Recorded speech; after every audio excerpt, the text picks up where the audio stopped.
Years later, after I'd become a cop, served in the United States Navy as a Navy SEAL officer, went on and became an air marshal, then did threat assessments all over this country for the Department of Homeland Security, and later became an FBI agent in New York City. What I realized at that point is that we're looking at organized crime. We're looking at communism. And we're looking at two parties, and I'm not talking about the people in the Republican Party. I'm talking about the establishment members in the Republican Party and the majority of people that belong to the Democratic Party. They work in collusion together. Yes, they do. And there's another thing called the Red-Green Alliance, which is fundamental Islam and communism working together. Yes, sir.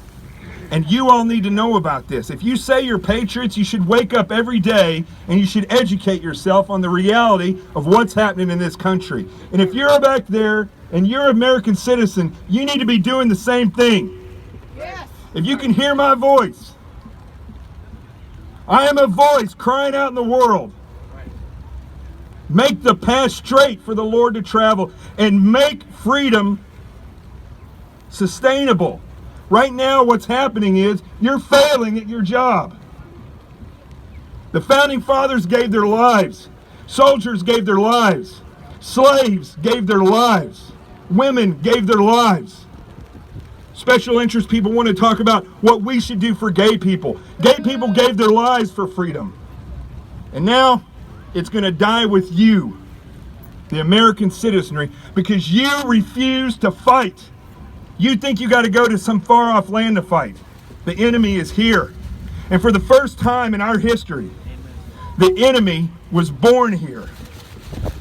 And they exist right there. They exist right there. And they, the people that work in there, are working to destroy our Constitution. You should not be comfortable with anyone that says they want to change the Constitution. There are a couple amendments that came along back in the early 1900s that I do agree should be gone. I do believe that there should be term limits. I do believe that serving in government shouldn't be a career. It should be a duty and an honor. It should be just like jury duty, where you're called to do it. But getting back to what I was saying before, people do not know what they have because they were born in freedom. They were born in it. And comfort, for those of you that have served in the military, you know what I'm talking about. Comfort kills. Comfort will put you in the hospital. Comfort will paralyze your dreams. And comfort will destroy freedom. Freedom demands. It demands your participation. But the people that want you to live under their rules, the people that want you to learn dependency, the people that belong to that two-party, corrupt, organized crime and communist system, they don't want you to participate. They want you to be comfortable. They want you to sign over and say, we elected this person, we elected that person. We're comfortable with them going to Washington, D.C. We're comfortable with them being up in your capital or in your mayor's office, your chief of police, your sheriff. We're comfortable with that, with them being a judge. And you resign the duty to sustain freedom over to them, and then you just go off and you have a good day. You have your beer after work. You go out and buy your new clothes and find out what the new fashion is. All along, you are slowly burying yourself in your comfort, and you're allowing them to protect your freedom. Here's the thing, folks. Tyranny can only happen when a free people turn over their freedom to those tyrannical leaders. And tyranny will be sustained when the people that gave over their freedom are crushed by the same people they gave it over to.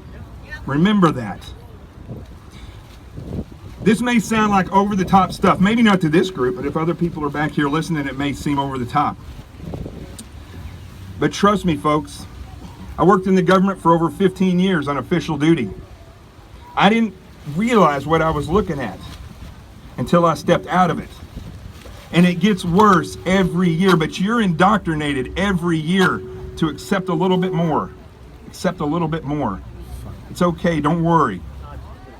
We hate, the Republicans say we hate Obamacare, but yet they don't do anything about it when it comes time for them to do something about it. They should have had a bill and said, Mr. President, we're so glad you're here. We've been working on this for 7 years to make sure that every American has health insurance if that's what they want to do. Exactly. They didn't do that. They're in collusion.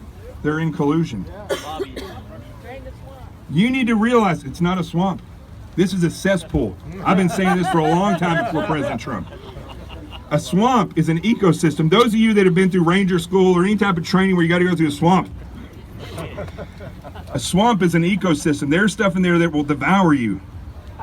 You go down to your local sewer plant, and there's not much more in there than waste. Human waste. Which is what we got up here.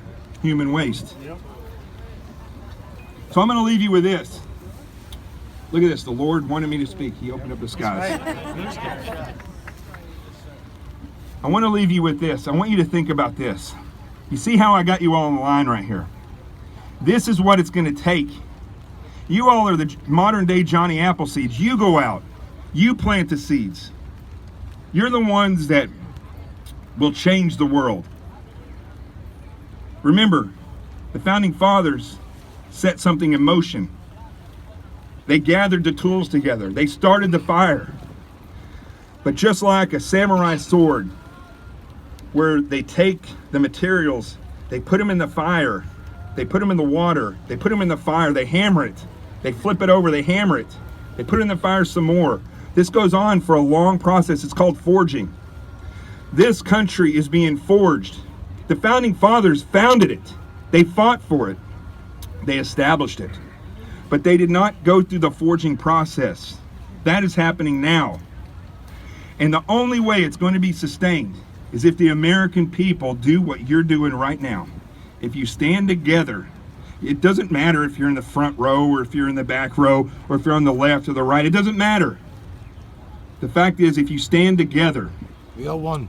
amazing things can be done. Again, ask any veteran. When you take one veteran and you say, go fight that war, they're going to lose. But if you take 1,000 and you say, I want you to go to fight this battle, and I want you to crush this enemy, I'm going to teach you these skills, I'm going to give you these weapons, then they go do that. And they fight that battle and they win because they're free people. They were never conquered. America was never conquered. We were established. So that's what I'm doing for you. I'm giving you the tools so that you can go and stand together, so that you don't stand alone, so that you understand who the enemy is. You can identify who the enemy is, and you can go and do battle with them. And let me tell you something. It's not going to be done with guns. It's going to be done with unity. It's going to be done by knowing who you're voting for. It's going to be done by the few spreading the word to the many and convincing them that this is the truth, this is the way, and this is how we sustain freedom. So don't walk out of here. Don't walk away from this thinking, as a great rally, I'm pumped up. You have a job to do. Like I said before, they'll laugh at you. I live in Manhattan. I ride around on a scooter. It's an electric scooter. You can't get around in Manhattan anymore without in a car. On the front of it, I have a Trump sticker. And I get laughed at. You know what? Let them laugh at you. That's right. Let them laugh at you, because what's coming down the pipe, if we fail, they won't be laughing anymore. But if we do what's right, trust me, folks, they're not going to be laughing. They weren't laughing on November 8th, excuse me, not November 9th. They weren't laughing then. They're not laughing now.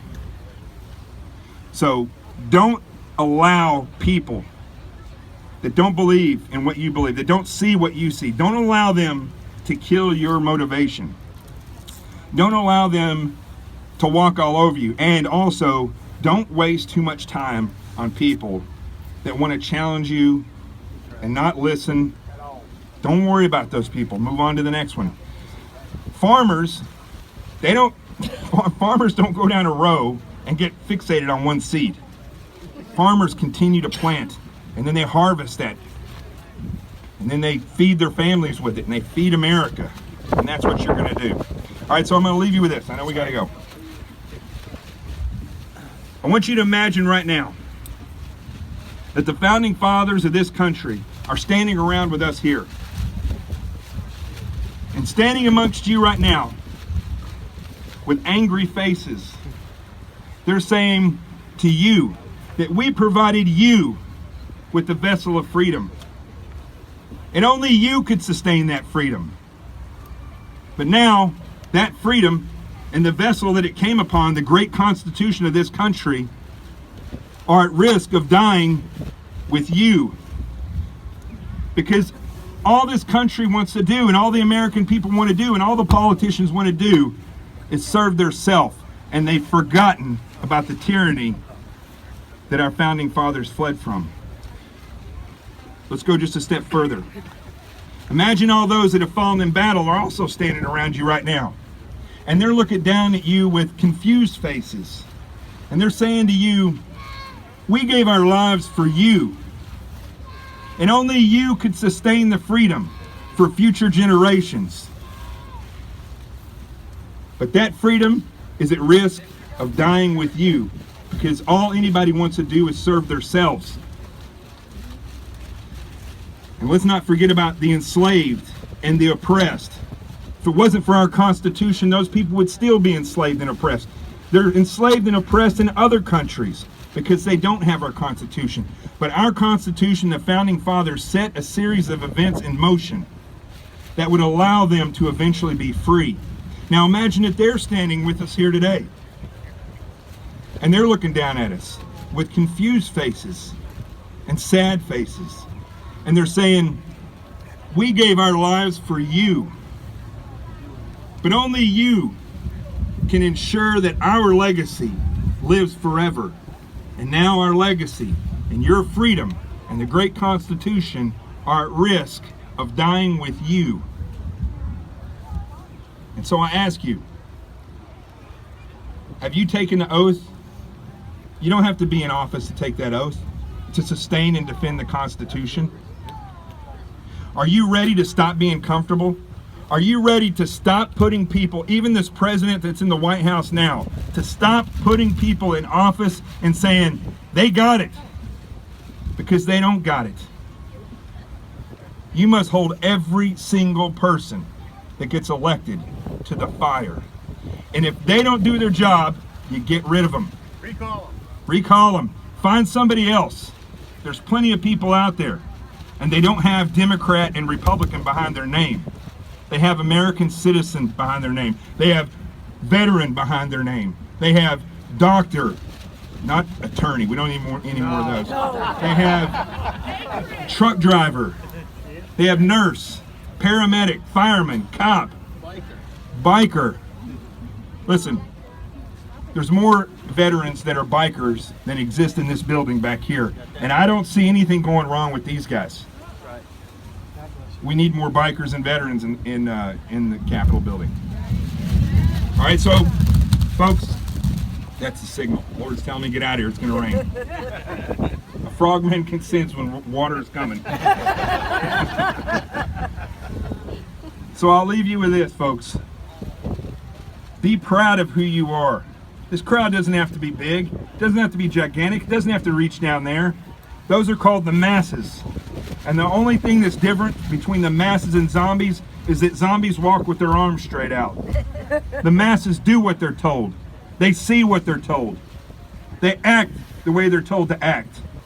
They eat what they're told to eat. Their fashion is what they're told to wear. Don't give in to that. I believe in you. And if this country needs to be great again, look at it this way. It was fewer than you that made this country. This group right here can change the world. You can change this country. And everybody else that's sitting around here should be listening. If you're an American citizen, you need to wake up. because the Democratic and the Republican parties, the establishment in both of those parties, are destroying this country. And every seat of government in the United States, every single seat, is owned by those two parties. And those two parties, whether you realize it or not, are private companies. They are not government agencies. Every caucus that you vote in, every primary that you vote in, those are private voting events. Those are not government-sanctioned events. You all need to realize that. You've been monopolized. Every judge, every sheriff, every congressman, state and federal, every senator, every president, every Supreme Court justice are owned by those two private companies. It'd be no different than if Lowe's and Home Depot came up and owned every single seat. Take it back. I believe in you. Take it back. God bless you. I'm Jonathan Gillum. The truth has arrived.